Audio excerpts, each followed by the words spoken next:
marathon des mots en ligne.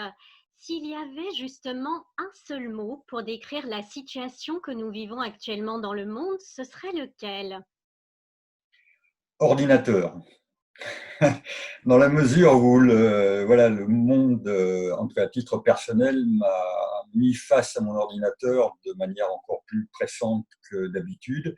Et si c'était un mot pour désigner le monde, ce serait le mot misère ou le mot pauvreté, c'est-à-dire tous les nuages très noirs qui s'annoncent à l'horizon social et qui me paraissent à moi beaucoup plus importants que le simple virus.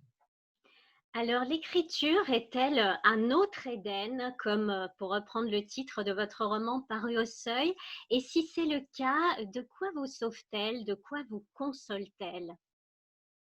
Moi, je crois qu'elle ne me sauve ni ne me console de rien, parce que nous ne sommes pas là ni pour être sauvés, ni pour être consolés.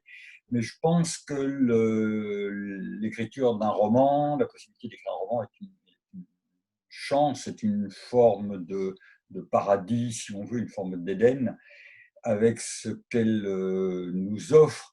Et moi, encore une fois, ce qui m'a paru le plus important au seuil de ce livre, c'est ce qui se tient à l'exergue de Joseph Delteil, qui me touche énormément. C'est bien pour ça que je l'ai pris et qui s'adresse aux morts pour qu'ils vivent et aux vivants pour qu'ils aiment. Et je pense que ces deux simples injonctions tendent à résumer ce qui pourrait constituer le paradis, l'Éden, si vous voulez, du vivant. On va en reparler dans un instant, mais dans ce roman, vous nous amenez en premier lieu à la rencontre de Jack London, cet homme qui était un monde en soi. Pourquoi est-ce que vous avez eu l'envie de vous emparer de ce mythe et également de l'homme qu'il était avec toutes ses fragilités? C'est le principe même de ce roman, c'est-à-dire qu'il n'aurait pas existé s'il n'y avait aussi cette coïncidence qui fait que Jack London et notre fils Martin sont nés comment dire, la même date, c'est-à-dire à la mi-janvier 76, évidemment, à un siècle de distance. Et du jour où je me suis aperçu de cette coïncidence, le nom, l'œuvre et la vie de Jack London m'ont beaucoup intéressé. Et cette rencontre, en fait, c'est une rencontre de Jack London et de notre fils Martin. Donc c'est aussi à la fois l'œuvre et la vie de Jack London, mais c'est aussi leur balade à tous les deux à travers le Canada au cours de l'été 2016. Alors, Jack London était à la fois journaliste et écrivain. Il veut être là où l'histoire se fait. En quoi est-ce qu'il est un témoin de son époque et pourquoi il s'intéresse particulièrement aux cabossés de l'existence? Alors, je pense qu'il a été davantage qu'un témoin, il a été à sa façon un acteur. Ce qui me frappe beaucoup, c'est notamment, enfin, quand il a 20 ans, il part comme chercheur d'or, il réussit pas très bien d'ailleurs dans le Grand Nord. Et là, il récolte une infinité d'histoires dont il va faire de la littérature. Il est aussi, et c'est ça qui me frappe, pour le couronnement du roi, enfin il assiste au couronnement du roi d'Angleterre quand il est à Londres en 1802, mais il y va pour écrire un livre sur la pauvreté, sur la misère. Et ce livre qu'il écrit est certainement un des plus forts livres qui ait été écrit sur la misère des peuples au XXe siècle.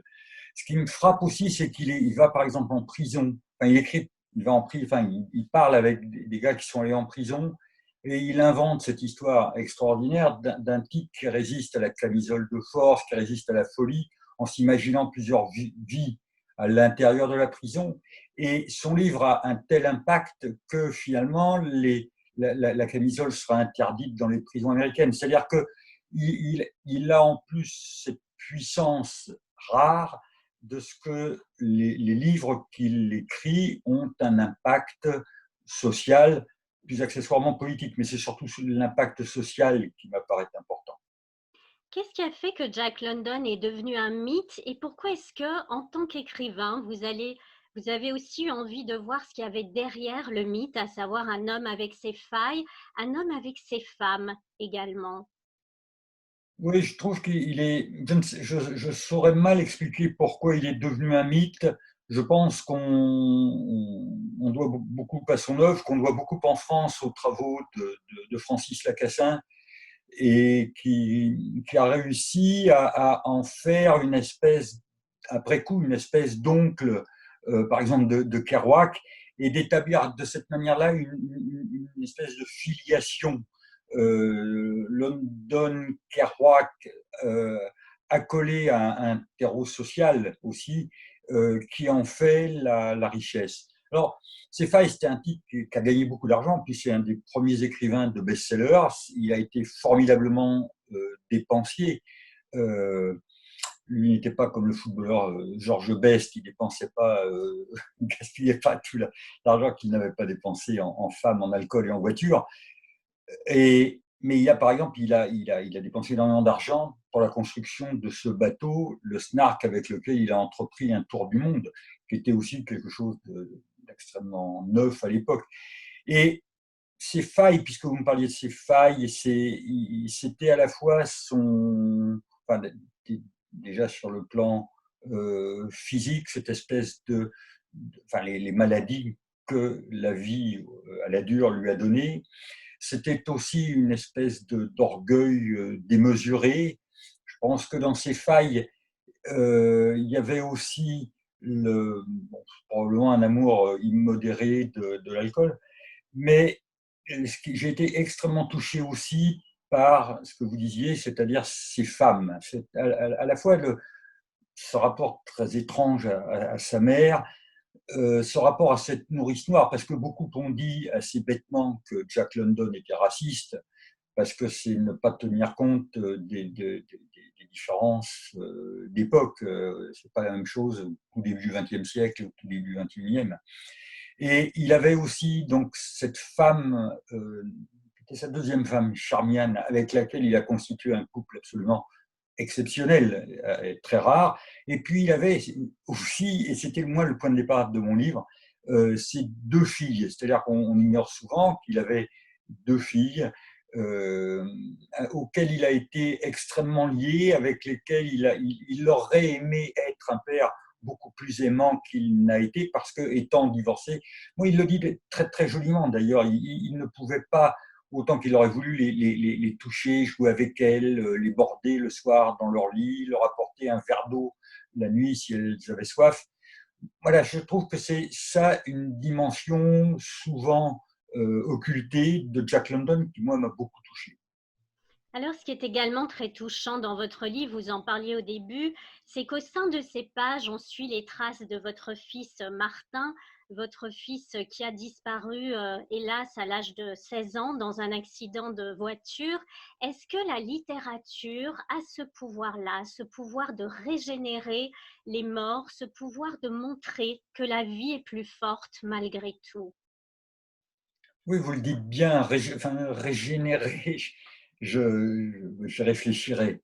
Mais en tout cas, montrer que la vie est plus forte que tout, oui, c'est exactement cela. C'est, ça a tout en même temps d'une illusion. Mais l'illusion, c'est aussi le propre de l'art, c'est aussi pour une part le propre de la littérature.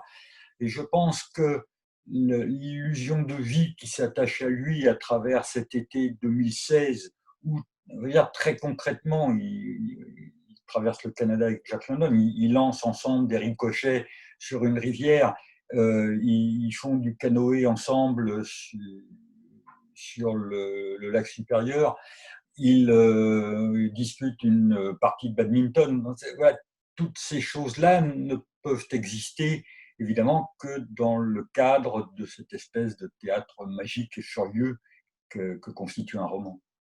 Un théâtre magique, on pourra poursuivre avec vous également en août, puisque votre prochain récit de voyage qui s'intitule Oural Oural sortira donc aux éditions Paulsen le 27 août.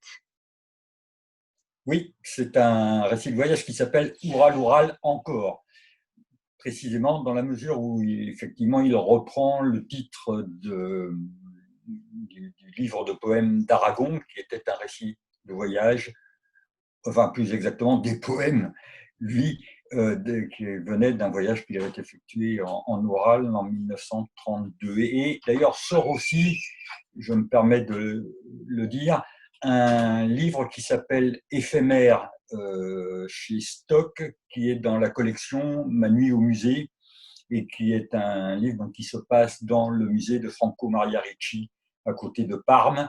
Et voilà, ces deux livres comment dire, seront des compagnons de voyage. Merci beaucoup pour ce témoignage et pour tous ces beaux voyages. Portez-vous bien, Bernard Chambat, et à bientôt. Merci beaucoup, Keren, et à très bientôt. Au Au revoir. revoir. Au revoir.